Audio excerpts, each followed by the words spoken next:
Voilà, gloire au Seigneur. Nous allons partager la parole de Dieu. On va passer quelques minutes. J'ai appris que prendre 30 minutes, 40 minutes, 50 minutes, 100 minutes, comme vous voulez, ne change pas grand-chose dans la vie de celui qui écoute la prédication, de celui qui lit, si son cœur à lui n'est pas dédié ou ne veut pas être attaché justement à ce qui est dit. C'est-à-dire que avoir une connaissance et avoir une compréhension et mettre en pratique sont des choses qui sont à la fois importantes, mais le plus important, c'est d'être capable de mettre en pratique ce à quoi, ou ce qu'on a appris, ou ce qu'on voit, ce que l'on pense important comme connaissance. Nous allons lire 3 passages. Dans les 3 passages, je vais essayer d'être bref. Le premier passage, c'est Proverbes chapitre 19, verset 21.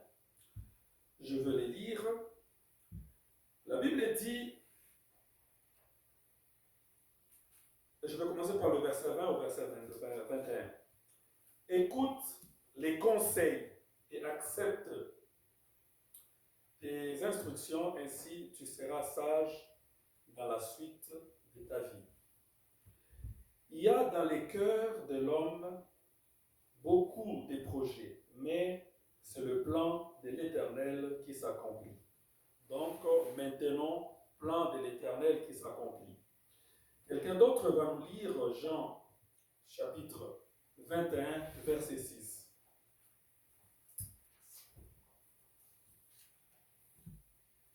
Pendant ce temps, je vais voir Deutéronome. C'était notre passage matinal. Aujourd'hui, dimanche, Deutéronome chapitre 2. Est-ce que quelqu'un a trouvé Jean chapitre 21, s'il vous plaît? Oui. Vous pouvez nous les lire? Il leur dit, jetez le filet du côté droit de la barque et vous trouverez. Ils le jetèrent donc et ils ne pouvaient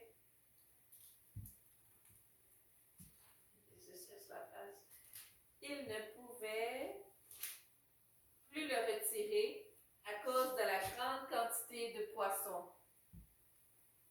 D'accord, je pense que jusque-là c'est bon. L'histoire de Jean chapitre 21, verset 6, c'est une histoire que je vais rendre un peu très court. Jésus trouve Pierre et ses compatriotes qui sont retournés pour faire la pêche. Et puis finalement, eux qui étaient des experts, parce que c'était un des travaux qui était le plus célèbre, la pêche, l'agriculture, entre autres, et l'élevage. Maintenant, ils ont jeté leur filet partout où ils pensaient avoir le poisson. Toute la nuit, ils n'ont rien trouvé. Jésus leur apparut le matin très tôt, et puis là, il leur dit, est-ce que vous allez bien? Je vais paraphraser, ça n'allait pas bien, parce qu'ils devaient retourner chez eux sans poisson, et puis possiblement pour voir aux besoins de leur famille. C'était un défi en ce moment-là parce qu'ils n'avaient rien attrapé. Et Jésus leur a dit, jetez le filet du côté droit. Et là, quand ils ont jeté les filets, nous avons les résultats. Ils ont attrapé des poissons à tel point que c'était difficile de pouvoir justement retirer les filets parce que c'était plein de poissons. La question que je vais nous poser ce matin est celle-ci. Vous est-il arrivé, ou vous est-il déjà arrivé d'être sur la route où vous cherchez une adresse et que vous n'arrivez pas à trouver cette adresse-là? Vous n'avez pas une carte géographique, ou vous n'avez pas les GPS, ou les GPS vous donnent une mauvaise direction. Vous est-il déjà arrivé, vous avez programmé votre temps, vous allez passer une interview pour un emploi, et puis là vous êtes en retard, ou vous avez un rendez-vous important, mais sur votre chemin, vous vous rendez compte que les GPS n'arrivent pas à vous donner une bonne indication. Donc, vous vous perdez, vous tournez en rond, vous partez, vous revenez, mais vous êtes dans le coin, vous savez que vous êtes là, mais vous n'arrivez pas à trouver. Vous est-il déjà arrivé que dans votre vie, c'est comme s'il y avait un morceau de casse-tête qui manquait, que vous cherchez continuellement, que vous n'arrivez pas à trouver? Eh bien, si c'est le cas, ce morceau de casse-tête, pour compléter tous les 1000 morceaux de casse-tête que vous avez, c'est probablement ce matin, c'est Jésus, c'est probablement sa parole. Les GPS dont nous avons besoin, c'est de la direction du Seigneur dans notre vie, pour être capable de prendre de bonnes décisions, de faire de bonnes choses. La Bible nous dit qu'il y a beaucoup de projets dans les cœurs de l'homme, mais c'est le dessein de Dieu qui s'accomplit. En ces débuts d'année 2024, lors de la traversée dans la plupart des églises ou des personnes de communauté, les gens font des vœux, les gens font des prières. Tout ce qu'ils veulent, ils veulent le bonheur, ils veulent avoir des bonnes choses. Pour cette année 2024, je vais avoir une belle maison. Pour cette année 2024, je vais avoir une belle voiture. Pour cette année 2024, je vais voyager. Pour cette année 2024, je vais achever des études. Pour cette année, je vais avoir des amis. Je vais me marier. Je vais avoir des amis. Je vais avoir une entreprise. Je vais avoir plein de choses. Mais la Bible dit ceci, qu'il y a beaucoup de projets dans les cœurs d'une femme, d'une fille, d'un garçon, mais c'est le plan de Dieu qui s'accomplit. Et d'autre part, il y a d'autres qui vivent sans projet, sans planification, sans avenir. Ils se réveillent le matin, peut-être qu'il écoute la télé, ou il joue au jeu, il fait telle chose, il n'a pas de projet. Il ne sait pas où il est, où est-ce qu'il s'en va. Peut-être qu'il sait où il est, mais il ne sait pas où est-ce qu'il s'en va. Il y a beaucoup de gens comme ça. Mais ce matin, en ce début de cette année, j'aimerais partager avec vous le secret d'une bonne direction, c'est d'avoir une application sur ton téléphone, sur ta tablette, sur ton ordinateur, une application géographique qui te donne la bonne direction. Mais si ton application est déjà mal configurée, si ton application ne fonctionne pas très bien, si tu n'as pas l'Internet pour connecter ton application, tu risques de finir dans un lac. Tu risques de finir dans un chemin sans issue. C'est ce qu'on appelle les cul-de-sac. Si tu penses être intelligent, tu te penses être brillant ou brillante, et que tu n'as pas besoin de Dieu, tu n'as pas besoin de conseils, tu n'as pas besoin d'expertise et de tout ce que Dieu est, possiblement tu vas mal finir malgré les résolutions que tu as faites. Jésus, dans Jean, il dit ceci, « Je suis le chemin, la vérité et la vie. » Il dit, « Celui qui marche après moi ne marchera pas dans les ténèbres, mais il aura la lumière. » Avez-vous déjà essayé de marcher quand il fait noir, quand il n'y a pas de lumière dans une maison ou dans un endroit? J'ai eu dans mon parcours toutes ces expériences. Être dans une brousse sans lumière, sans une lampe torche, tu ne sais pas si tu vas piétiner sur les serpents, tu ne sais pas si le prochain pas c'est dans un trou, tu ne sais pas si c'est dans la boue, ou tu ne sais pas si c'est dans un lac ou dans une rivière. Tu ne sais pas si tu vas mettre ton pied dans les épines. Tu ne sais pas sur quoi tu vas piétiner. Quand on n'a pas le Seigneur, quand le Seigneur ne guide pas vos pas, quand le Seigneur ne dirige pas vos pas, peu importe les résolutions que vous avez prises, peu importe que vous ayez la foi comme un grain de sénévé, comme on dit, que vous ayez la foi comme une grande montagne, peu importe que vous puissiez connaître la Bible, mais si Dieu ne dirige pas votre vie, tous vos projets sont inutiles. Peut-être pas inutiles, ils vont paraître utiles, importantes, mais jusqu'à ce que vous puissiez vous planter, vous puissiez pleurer. Jésus dit, je suis le bon berger. David nous appelle à reconnaître le Seigneur comme étant le bon berger.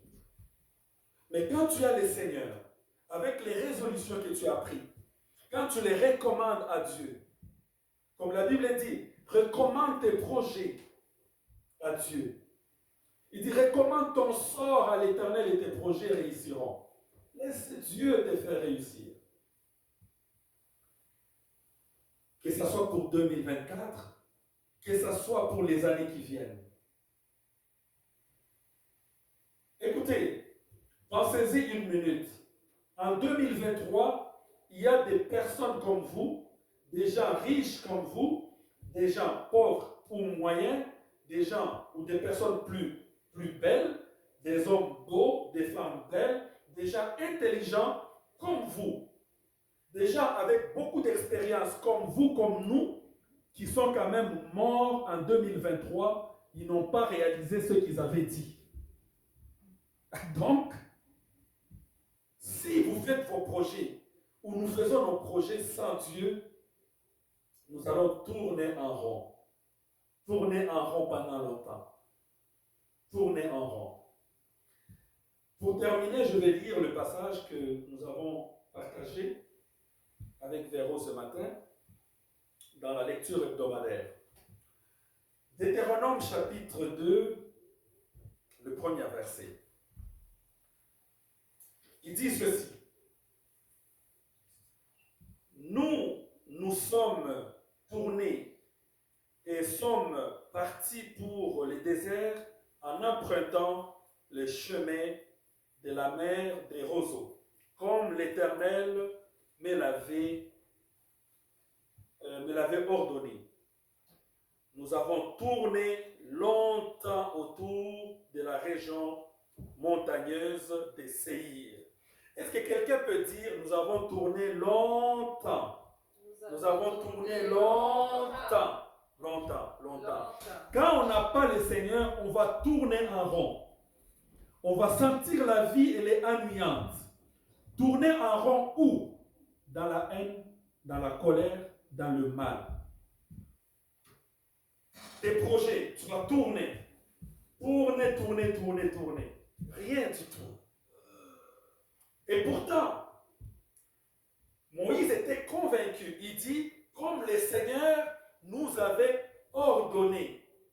Beaucoup de gens, beaucoup de pasteurs, beaucoup de serviteurs ou servantes vont dire, Dieu nous a ordonné. Dieu nous a dit de pouvoir aller sur ce chemin. Vérifier si c'est vraiment Dieu ou c'est juste nos sentiments. Il y a beaucoup de projets dans lesquels moi-même, j'ai prié, j'ai même jeûné. J'ai dit, Dieu me veut sur ce chemin. Et j'ai été sur ce chemin-là, je me suis planté. Bien sûr, Dieu l'avait permis pour que j'étudie, pour que j'apprenne encore et encore. Alors, les enfants d'Israël, ils ont tourné longtemps.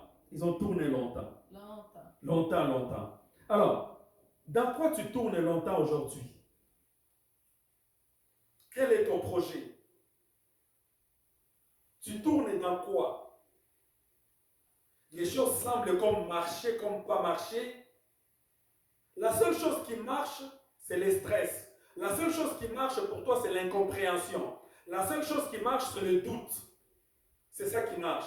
Mais pour le reste, tu ne fais que tourner. Tourner. Chercher. On cherche partout. On tourne partout. Alors, l'Éternel m'a dit, vous avez assez longtemps tourné autour de cette région montagneuse. Écoutez, Il y a des fois, on pense qu'on est en train de marcher, mais on marche sur place. Il y a des fois, on pense qu'on est en train d'avancer, mais on ne fait qu'avancer sur place. N'oubliez pas que les enfants d'Israël ont fait 40 ans et 40 jours et 40 nuits dans le désert. En calculant ces parcours sans arrêt, ils devaient faire seulement une semaine. Sinon, ils devaient faire un mois. Sinon, ils pouvaient faire 3 mois, peut-être un maximum de 6 mois. D'une année, ils arriveraient à la terre promise. Mais en ce moment, ils étaient juste à la porte de la terre promise. Et il y avait une montagne, une région montagneuse. Ils n'avaient pas un très bon GPS. Peut-être qu'on se réveille ce matin, tu te dis, ah, je suis chez nous. Oh, les choses vont bien marcher. Oh, parce que mes parents ont l'argent. Parce que j'ai des gens qui vont prendre soin de moi. Pensez-y, en 2024, en 2023, il y en a qui ont commencé l'année avec leurs parents et ils ne l'ont pas fini. Parce que les parents sont morts. Il y en a qui ont commencé avec leurs enfants, mais les enfants sont morts. Ils se sont retrouvés sans enfants. Il y en a qui ont commencé l'année avec leur mari, leur femme. Ils se retrouvent veufs. C'est Dieu qui nous accorde la victoire. Quel est ton GPS? C'est où tu tournes. Tu ne fais que tourner. Il y en a des fois qui disent que je sens dans ma tête comme si ça tourne. J'ai tout le temps un mot de tête. Quand je pense à ça, ça me fait mal. Ça tourne, ça tourne, ça tourne. Qu'est-ce qui tourne? Tu tournes autour de quoi? Les enfants d'Israël ont tourné autour de la région montagneuse. Et là, Dieu leur dit, tournez-vous vers le nord. C'est vers le nord, c'est vers le sud, c'est vers le Seigneur qu'il veut que vous puissiez tourner vos yeux. Et non pas rester dans la colère, dans la haine, dans la médisance, dans la calomnie. Dieu ne veut pas ça. Dieu veut vous accorder la paix. Dieu veut vous accorder de l'amour. Dieu veut vous accorder quelque chose de bien. Il est grand temps de prendre la bonne direction, de jeter le filet du côté droit. Depuis longtemps, tu l'as jeté que du côté gauche. Quand Jésus dit jeter le filet du côté droit, parce que dans la conception, dans la culture de ce peuple-là, le côté gauche était souvent considéré comme négatif.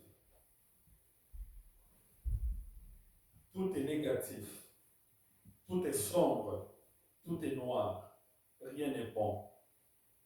Il est grand temps et que le Seigneur nous accorde sa victoire. Que Dieu nous accorde sa paix. Amen. Amen.